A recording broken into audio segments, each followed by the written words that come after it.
Hello welcome friends, कैसे हो आप सब। उम्मीद करता हूँ आप सब ठीक होंगे। दोस्तों, स्वागत है आपका एक और नए टॉपिक के अंदर जिसका नाम है प्लेट टेक्टोनिक। दोस्तों, आज के समय महाद्वीपों का विस्थापन एक वास्तविकता है और ये वेगनर महोदय के द्वारा ही संभव हो पाया है। वेगनर महोदय ने कॉन्टिनेंट ड्रिफ्ट थ्योरी दी थी। उसके आधार के ऊपर ही आज हम प्लेट टेक्टोनिक को समझ पाते हैं। सबसे पहले देखते हैं कि प्लेट क्या होती है, फिर हम देखेंगे टेक्टोनिक क्या होता है। ठीक है, पृथ्वी की ऊपरी और बाहरी भाग जो कठोर भूखंडों से मिलकर बना होता है उसे प्लेट कहते हैं। यह प्लेट लगभग 100 किलोमीटर चौड़ी व कई हजार किलोमीटर लंबी होती है। अब देखते हैं टेक्टोनिक क्या होता है। यह एक यूनानी भाषा के टेक्टोनिकोस शब्द से बना है जिसका अर्थ निर्माण या रचना होता है। टेक्टोनिक्स की पूरी प्रक्रिया में मैग्मा का उभरना, महाद्वीप विस्थापन, पर्वत निर्माण, फ्लोटिंग, भूकंप, ज्वालामुखी क्रियाएं इत्यादि का अध्ययन किया जाता है। अब देखते हैं प्लेट टेक्टोनिक क्या होता है। प्लेटों की गति होने से होने वाली प्लेटों की गति से होने वाली टेक्टोनिक क्रियाओं को प्लेट टेक्टोनिक कहा जाता है। दोस्तों, अब हम थ्योरी की शुरुआत करते हैं, प्लेट टेक्टोनिक थ्योरी की। प्लेट शब्द का सबसे पहले प्रयोग जे टूजवाल्सन ने 1965 में किया था। सन 1967 में पी मैकेंजी व आर पार्कर ने इस प्लेट टेक्टोनिक थ्योरी पर काम किया और सन 1967 में ही प्रोफेसर डब्ल्यू जे मॉर्गन ने इस सिद्धांत को पूर्ण रूप से सिद्ध करके दिया। इन्हें प्लेट टेक्टोनिक के बारे में संपूर्ण जानकारी दी, यानी कि दुनिया के सामने डब्ल्यू जे मॉर्गन महोदय ने ही प्लेट टेक्टोनिक थ्योरी को रखा। Outline of the theory. सबसे पहले देखते हैं, बिलियन वर्ष पहले हमारी पृथ्वी एक आग का गोला थी। फिर इसकी ऊपरी सतह ठंडी होने शुरू हो गई जिससे क्रस्ट कहा गया। सबसे ऊपरी परत जिसे हम क्रस्ट कहते हैं। जब धरती ठंडी हो रही थी तब जिसमें जितने भी भारी तत्व थे वे धरती के अंदर चले गए और जितने हल्के तत्व थे वो धरती के बाहर आ गए। ठीक है, कास्ट की डेंसिटी 2.7 जीएम सेंटीमीटर क्यूब ग्राम क्यूब है, जो हल्की और धरती की कोर निफे से बनी हुई है। धरती की क्रस्ट सियाल से बनी है। ठीक है, तो धरती का कोर होता है वो नीफे से बना हुआ है और धरती की क्रस्ट होती है वो सियाल से बनी है। ठीक है, अब हम देखते हैं, उन्होंने बताया कि क्रस्ट और मेंटल की ऊपरी भाग ठोस अवस्था में है जिसे लिथोस्फीयर कहते हैं। ये अपनी क्रस्ट हो गई सबसे ऊपरी परत, और इसके नीचे वाली परत है उसको हम मेंटल कहते हैं, और बीच वाली धरती के बीच के केंद्र को हम कोर कहते हैं। ठीक है, इसमें बताया गया कि क्रस्ट और मेंटल की ऊपरी भाग ठोस अवस्था में होता है, यानी कि क्रस्ट का निचला भाग और मेंटल का ऊपरी भाग ये ठोस अवस्था में पाया जाता है। ठीक है, लिथोस्फीयर इसको हम नाम दे देते हैं लिथोस्फीयर। लिथोस्फीयर के नीचे एक और परत जिसे एस्थीनोस्फीयर कहते हैं, यानी कि लिथोस्फीयर के नीचे और मेंटल के ऊपर ये एक और परत होती है जिसे हम एस्थीनोस्फीयर कहते हैं। एस्थीनोस्फीयर के नीचे मेंटल में रेडियो एक्टिव एलिमेंट्स ऊपर आने का प्रयास करते हैं। जब लिथोस्फीयर एस्थोनोस्फीयर के ऊपर तैरती है तब नीचे से रेडियो एक्टिव एलिमेंट ऊपर आने का प्रयास करते हैं और ऊपरी क्रस्ट को भागों में बांट देते हैं जिसे लिथोस्फेरिक प्लेट्स कहते हैं। ठीक है दोस्तों, जो ये लिथोस्फीयर होता है ये न तो ठोस अवस्था में होता है और न ही लिक्विड अवस्था में होता है। ये जैसे हमारी चॉकलेट होती है ना, ठोस और लिक्विड दोनों मिलके बनती है, तो वैसे ये इस अवस्था में ये पाई जाती है। अब देखते हैं लिथोस्फेरिक प्लेट्स, स्थल मंडल की प्लेटें। ली पिचोन महोदय ने 1968 में पृथ्वी को 6 बड़ी प्लेट और 9 छोटी प्लेटों में बांटा था। और अब बड़ी प्लेटों में देखते हैं तो अफ्रीकन प्लेट, अमेरिकन प्लेट, इसके अंदर फिर नॉर्थ और साउथ अलग अलग कर दिए गए। फिर Antarctica plate, Australia plate, Eurasia plate, प्रशांतीय प्लेट। ठीक है, छोटी प्लेटों की बात करें तो Arabian plate, Bismarck plate, Caribbean plate, Caroline plate, Cocos plate, Juan de Fuca plate, Nazca यू पूर्वी प्रशांत plate, Philippines plate, Scotia plate. ठीक है, ये है दोस्तों अपनी जैसे धरती है, ये धरती का बीच का भाग है और धरती के जो ऊपरी क्रस्ट है उसके अंदर ये प्लेटें हैं। ठीक है, अब देखते हैं प्लेटों की विशेषताएं। प्लेट लिथोस्फीयर से बनी एक विशाल ठोस खंड है जिसे महाद्वीपीय या महासागरीय प्लेट कहा जा सकता है। वो इस बात पर निर्भर करता है कि उस प्लेट का कितना भाग कहाँ पर है। यानी कि अगर किसी प्लेट का आधे से ज़्यादा भाग समुद्र के अंदर है तो उसे हम महासागरीय प्लेट कहेंगे, और यदि किसी प्लेट का आधे से ज़्यादा भाग महाद्वीप के ऊपर है तो उसे हम स्थलमंडल के ऊपर है तो उसे हम महाद्वीपीय प्लेट कहेंगे। प्रशांतीय प्लेट सबसे बड़ी प्लेट है। ये प्लेटों की विशेषताएं हैं दोस्तों। फिर अगली तीसरी विशेषता है, प्रत्येक प्लेट अपने पोल ऑफ रोटेशन के चारों ओर गोलाकार मार्ग में तैरती है। ठीक है, चौथी विशेषता, प्लेटों की गति एक ही दिशा व स्पीड से नहीं होती। पांचवी प्लेट की विशेषता है, प्लेट आपस में कभी दूर तो कभी पास होती है। छठी, प्रत्येक प्लेट का क्षेत्रफल उसकी मोटाई से ज्यादा होता है। सातवीं विशेषता, भूकंप, ज्वालामुखी आदि गतिविधियां प्लेटों के किनारों पर ही ज्यादा घटित होती है। अब दोस्तों देखते हैं प्लेट बाउंड्री और मार्जिन्स क्या होता है। प्लेट सीमाएं व सीमांत क्षेत्र। किसी टेक्टोनिक प्लेट की सीमा व किनारों में अंतर होता है। किसी प्लेट के आखिरी छोर को प्लेट का किनारा कहा जाता है और किन्हीं दो प्लेटों के बीच के जोन को प्लेट की सीमांत क्षेत्र कहा जाता है। यानी कि ये यदि दो प्लेट हैं तो इस प्लेट के इस आखिरी छोर को हम प्लेट का किनारा कहेंगे और इस दो प्लेटों के बीच के जोन को हम सीमा क्षेत्र कहेंगे। ठीक है, अब देखते हैं दोस्तों रचनात्मक किनारा कौन सा होता है। ये प्लेटों के किनारे हैं। पहला है रचनात्मक किनारा। जब कोई दो प्लेट एक दूसरी से दूर जाती है तब उसे अपसारी प्लेट कहते हैं और इस स्थिति को अपसरण कहते हैं। ठीक है, डाइवर्जेंस हम इसे कह सकते हैं। इन प्लेटों के किनारों को अपसारी किनारे कहते हैं। ठीक है, ये प्लेटें होती है, ये एक दूसरे से दूर जाती हैं। जब प्लेटें एक दूसरे से दूर जाती हैं तब उनके बीच दरारें बन जाती है और उन दरारों को भरने के लिए नीचे से मैग्मा ऊपर आता है। ठीक है, इस क्रिया में नई रचनात्मक प्लेट का निर्माण होता है और महासागर के नितल का विस्तार होता है। ठीक है, इन प्लेटों के किनारों को रचनात्मक किनारे कहते हैं। मध्य महासागर कटकों पर हमेशा रचनात्मक प्लेट मिलती है और सबसे अधिक ज्वालामुखी इन्हीं सीमाओं पर बनते हैं। ठीक है दोस्तों, अब हम बात करते हैं विनाशात्मक किनारा। विनाशात्मक किनारा, जब कोई दो प्लेट एक दूसरे की तरफ बढ़कर आपस में टकराती है तब इसे अभिसरण या कन्वर्जेंस कहते हैं। ऐसी प्लेट जो एक दूसरे से टकराती है उन्हें अभिसरण प्लेट कहते हैं और इनके किनारों को अभिसरण किनारे कहते हैं।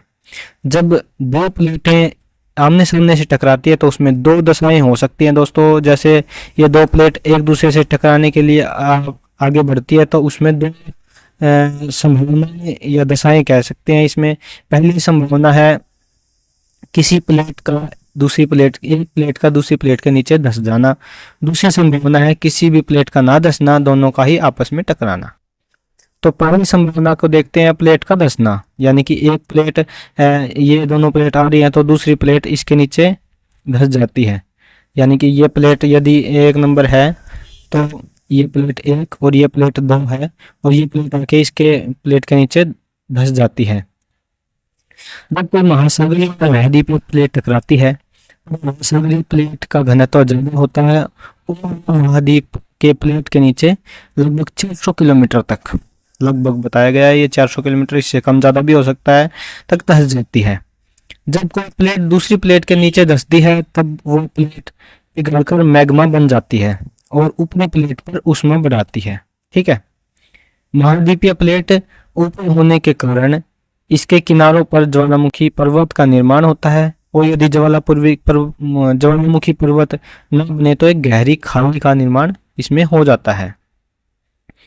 अब हम बात करते हैं दूसरी संभावना की प्लेट का ना धंसना। किसी भी प्लेट का ना धंसना, यानी कि दोनों प्लेट एक समान है तो उनमें से कोई सी प्लेट का ना धंसना। जब दो प्लेट आपस में टकराती है और कोई भी प्लेट नहीं धंसती, तब दोनों प्लेट के किनारे ऊपर की तरफ मुड़ जाते हैं।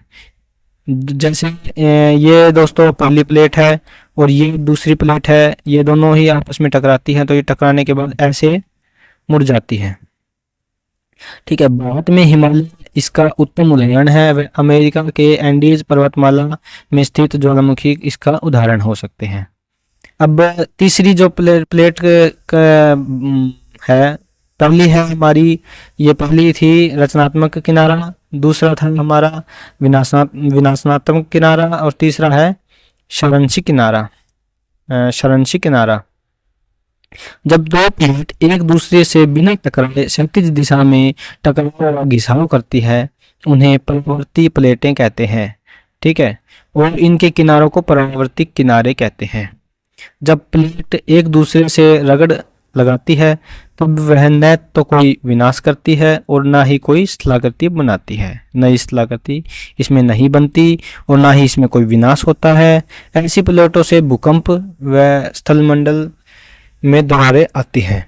दोस्तों, इसमें पहली प्लेट इस दिशा में जाती है और दूसरी प्लेट इस दिशा में जाती है और इस बीच के क्षेत्र में रगड़ लगती है। ठीक है, अब देखते हैं सिद्धांत की कुछ धारणाएं थी जो कि इसमें बताई गई है। सबसे पहली धारणा है, इसमें महासागरीय नितंब का विस्तार होता है और नए कटक बनते हैं। ठीक है, दूसरी धारणा भी है, जितने विनाशकारी किनारे विनाश करते हैं उतने ही रचनात्मक किनारे रचना करते हैं, जिससे धरातल का संतुलन बना रहता है। तो यदि किसी एक स्थान के ऊपर कोई प्लेट रचनात्मक कार्य कर रही है तो किसी दूसरे स्थान पर कोई और प्लेट विनाशात्मक रचना कर रही है। ठीक है, विनाश कर रही है और एक प्लेट रचना कर रही है। अब तीसरी इसकी जो धारणा थी उसकी बात करते हैं। इन प्लेटों की वजह से जो भी नए पटल बनते हैं वो बनते ही कठोर प्लेट का एक हिस्सा बन जाते हैं। ठीक है, अब बात करते हैं प्लेटों की गति के कारण। किसी भी प्लेट की गति के 5 मुख्य कारण माने गए हैं। पहला है तापीय संवहन धाराएं। ठीक है, तरंगे। आधुनिक विज्ञान मानता है कि एस्थीनोस्फेयर के अंदर रेडियो एक्टिव एलिमेंट्स होते हैं जो तापीय संवहन धारा को बनाते हैं और उसे ऊपर की तरफ धकेलते हैं। जब किसी स्थान पर अत्यधिक तापीय संवहन धारा हो जाती है तब वह मैग्मा के संग प्लेट को बीच से काटती हुई बाहर आती है, जिससे किसी प्लेट के 2 टुकड़े होकर वह एक दूसरे से दूर जाने लगती है। दूसरी जो इसका कारण है वो है गुरुत्व बल। मध्य महासागरीय भाग में कभी कभी कटक के पास ज्यादा मैग्मा और लावा एकत्र हो जाता है, जो सामान्य कटक की ऊंचाई से लगभग 2 से 3 किलोमीटर अधिक ऊंचा होता है, और इसी कारण से इन कटकों को अधिक गुरुत्वाकर्षण बल लगने लगता है और जिससे कटक के पास की प्लेटें खिसकने लगती है। ठीक है, तीसरा इसका कारण है चट्टानों का भार। जब किसी कटक से मैग्मा बाहर आता है और वह जैसे जैसे कटक से दूर जाके ठंडी होने लगता है तो उसका भार बढ़ने लगता है, जिससे वह प्लेट भारी होती है और होकर खिसकने लगती है और अपने साथ प्लेट को भी धसा कर खिसा देती है। यानी कि कोई प्लेट है वहां पर मैग्मा ठंडा होता है, वो प्लेट भारी होती है और भारी होने के कारण वह या तो खिसकेगी और या नीचे की तरफ धंसती हुई जाएगी, जिससे दूसरी प्लेट है उसको भी या तो वो दूर जाएगी या पास आएगी या किसी पर नीचे धंसेगी। ठीक है, अगला इसका कारण है संचलन की दर। महासागर के कटकों के दोनों तरफ महासागरीय नितल का विस्तार 1 से 6 सेंटीमीटर प्रति वर्ष एक समान होता है, परंतु समुद्र की खाइयों में यह विस्तार 5 सेंटीमीटर से 15 सेंटीमीटर प्रति वर्ष की दर से देखा जाता है। ठीक है, अगला इसका कारण है स्थलमंडल की क्षमता।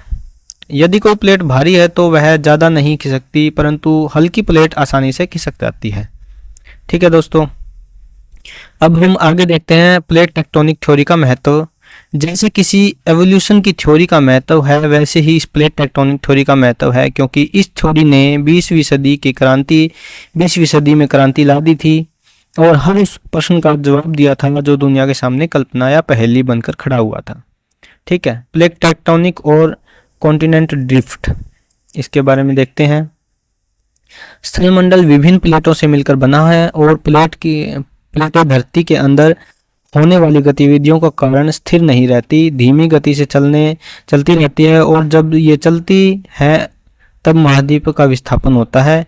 कभी महाद्वीप के पास आते हैं तो कभी महाद्वीप दूर जाते हैं। अब देखते हैं प्लेट टेक्टोनिक और पर्वत का निर्माण। जब प्लेटें एक दूसरे के नज़दीक आती हैं तब अभिसरण होता है, और यदि दोनों प्लेट एक दूसरे यानी कि एक समान है दोनों प्लेट, तो वह दोनों ऊपर की तरफ मुड़ जाती हैं, जिससे पर्वतों का निर्माण होता है। ठीक है, उदाहरण के तौर पर हिमालय। अब देखते हैं प्लेट टेक्टोनिक और ज्वालामुखी क्रियाएं। जब दो प्लेटें एक दूसरे प्लेट से दूर जाती है तब वह अपसरण करती है और बीच में आई दरार से मैग्मा बाहर आता है। जब एक प्लेट दूसरी प्लेट के नीचे दसती है तब वह पिघल जाती है और मैग्मा बनकर ज्वालामुखी पर्वतों का निर्माण करती है। ठीक है दोस्तों, आगे देखते हैं प्लेट टेक्टोनिक और भू आकृतियां। जब प्लेटें आपस में गतिविधियां करती है तब ऊपरी धरातल पर तरह तरह की भू आकृतियों का निर्माण होता है, जैसे पर्वत, पठार, मैदान, भूकंप, ज्वालामुखी पर्वत इत्यादि। अब दोस्तों, इस थ्योरी की आलोचनाएं की बात करती हैं। ऐसा नहीं हो सकता कि किसी ने कोई थ्योरी दी और उसकी आलोचना ना हुई हो। तो दोस्तों, इस थ्योरी की आलोचनाएं हम देखते हैं, जो कि इस प्रकार है। महाद्वीपों और महासागरों की उत्पत्ति का अब तक यह सबसे बेहतरीन सिद्धांत माना गया है, परंतु कुछ भूगोलवेताओं ने भी इसमें समस्याओं को बताया है। पहली है, महासागरों में नए पटल का निर्माण उसके विनाश दर से ज़्यादा होता है। फिर भी ऐसी अवस्था में पिछले 60 करोड़ वर्षों में कोई खास वृद्धि नहीं देखी गई है। इसमें ऊपर बताया गया था दोस्तों कि जो ऊपर है महासागरीय नितल के ऊपर 1 सेंटीमीटर से 6 सेंटीमीटर प्रति वर्ष की दर से, और ये इसमें जो संचलन होता है वो गहराई समुद्र की गहराइयों में 5 सेंटीमीटर से 15 सेंटीमीटर तक होता है, परंतु इसमें बताया गया है कि उससे कोई 60 करोड़ वर्षों में कोई खास वृद्धि देखने को नहीं मिली है। दूसरी आलोचना है, प्लेट टेक्टोनिक थ्योरी यह बताने में असमर्थ रही है कि भारी प्लेट हल्की प्लेट के नीचे धंसती है। यह क्रिया केवल प्रशांत महासागरीय प्लेट तक ही सीमित क्यों है। ठीक है, अगली आलोचना है, एक ही प्लेट के विपरीत दिशा में चलने के कई प्रमाण मिले हैं, जो संभव कैसे है। जब दो प्लेटें आपस में रगड़ खाती हैं तब भूकंप होते हैं, परंतु यह हर जगह संभव नहीं है।